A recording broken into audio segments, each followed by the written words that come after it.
warahmatullahi wabarakatuh. Halo Sobat ASN, apa kabar semuanya? Semoga selalu sehat dan semangat. Saya Lisa Nazifah, Widya Suara BPSDM Provinsi DKI Jakarta. Pada kesempatan kali ini akan menyampaikan materi pembelajaran tentang identifikasi dan penanganan konflik kepentingan, di mana materi ini merupakan kelanjutan dari materi sebelumnya tentang konflik kepentingan.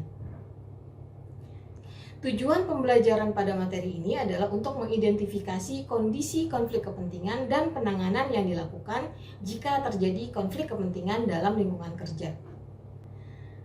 Pada materi sebelumnya sudah disampaikan bahwa konflik kepentingan dapat mempengaruhi kualitas keputusan yang diambil oleh pegawai negeri atau penyelenggara negara sehingga dapat berpotensi terjadinya tindak pidana korupsi. Gubernur Provinsi DKI Jakarta baru-baru ini mengeluarkan keputusan Gubernur nomor 1279 tahun 2021 tentang pedoman penanganan benturan kepentingan di lingkungan Pemprov DKI Jakarta. Dalam keputusan gubernur ini dijelaskan bahwa benturan kepentingan adalah situasi di mana seorang pegawai ASN atau non-ASN yang memiliki atau patut diduga memiliki kepentingan pribadi atau golongan terhadap setiap penggunaan wewenang sehingga dapat mempengaruhi kualitas keputusan dan atau tindakannya.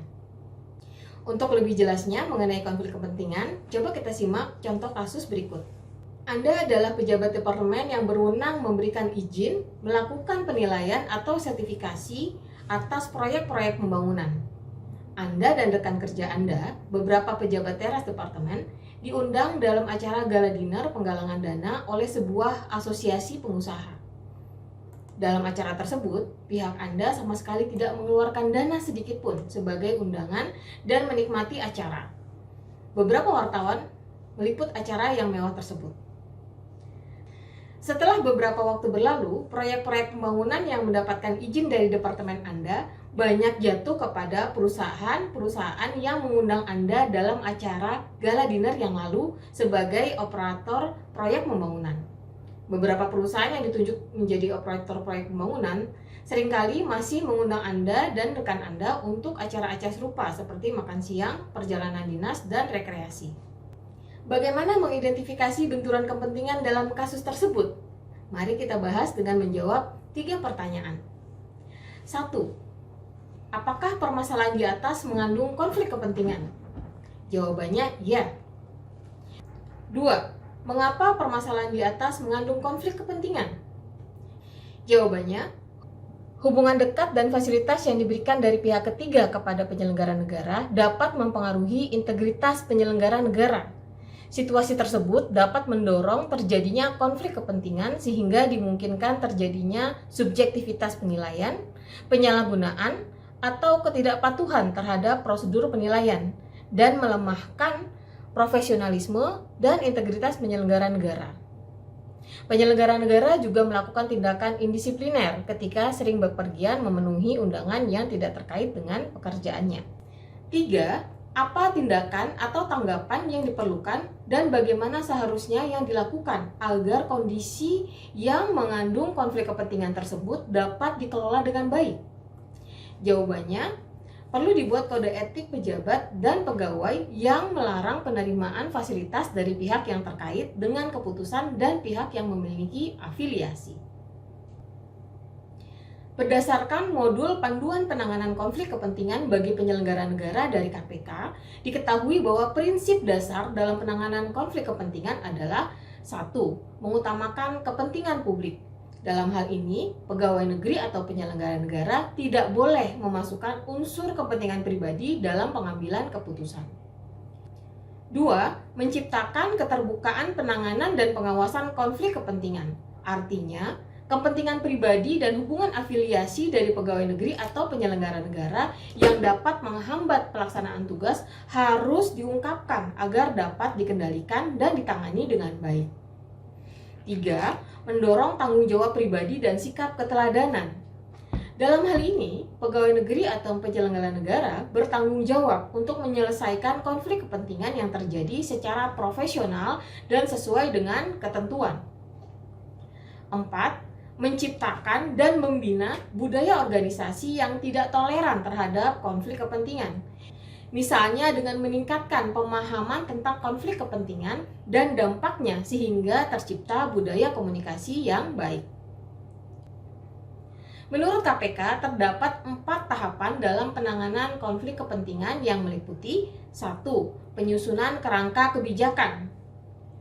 2. Identifikasi situasi konflik kepentingan. 3. Penyusunan strategi penanganan konflik kepentingan. Dan 4. Penyiapan serangkaian tindakan untuk menangani konflik kepentingan.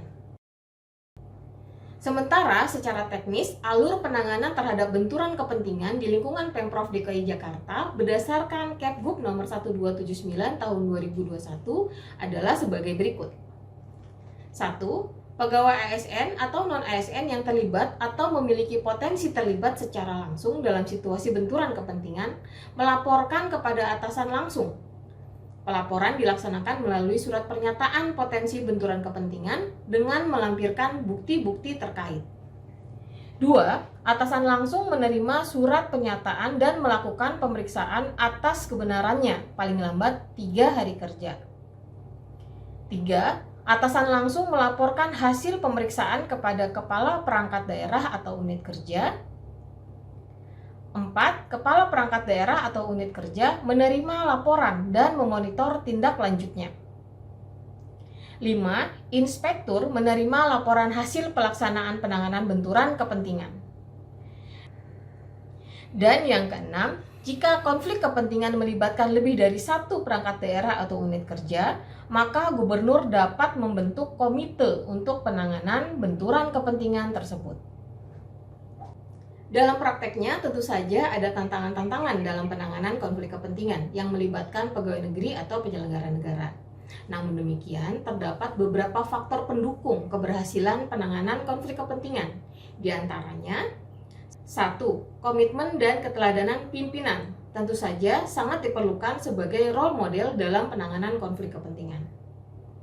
2. Partisipasi dan keterlibatan pegawai negeri atau penyelenggara negara, yaitu dengan melakukan antisipasi, mencegah, dan menangani konflik kepentingan yang terjadi. 3. Perhatian khusus atas hal tertentu, misalnya dalam hal perangkapan jabatan, hubungan afiliasi, gratifikasi, pekerjaan sampingan, pengadaan barang dan jasa, serta tuntutan keluarga dan sejenisnya. 4. Langkah-langkah preventif, misalnya dengan mengidentifikasi situasi konflik kepentingan sejak awal. 5. Penegakan kebijakan konflik kepentingan, misalnya dengan menerapkan sanksi terhadap pelanggaran kebijakan dan instrumen penanganan konflik kepentingan yang memadai. Dan yang keenam adalah pemantauan dan evaluasi, yaitu dengan memantau dan mengevaluasi kebijakan mengenai konflik kepentingan secara berkala untuk menjaga agar tetap efektif dan relevan dengan lingkungan kerja yang dinamis. Sebagai penutup, sangat penting bagi seorang pegawai negeri yang menjalankan tugas dan fungsinya dalam pelayanan publik untuk dapat memahami tentang konflik kepentingan dan penanganannya agar terhindar dari penyimpangan-penyimpangan sehingga terwujud tata kelola pemerintahan yang bersih, bebas korupsi, kolusi, dan nepotisme. Semoga materi ini bermanfaat dan dapat menunjang pelaksanaan tugas sehari-hari secara profesional dan berintegritas. Sekian dan mohon maaf jika ada kekurangan. Wassalamualaikum warahmatullahi wabarakatuh.